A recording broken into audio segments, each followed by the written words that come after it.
camel then, you want to be on all fours, making sure that your hands are underneath your shoulders. From here, we're making sure that we're using the pelvis to tilt under and back, but we're also squeezing under the armpits and moving the scapula, the shoulder blade, around the back. So press down into the hands, shoulders underneath, hands underneath shoulders.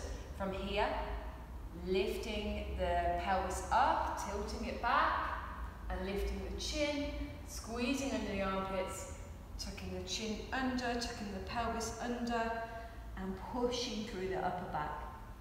And you want to take your time with each one, really thinking about lengthening that spine, lifting the chest, and then tucking under, like so.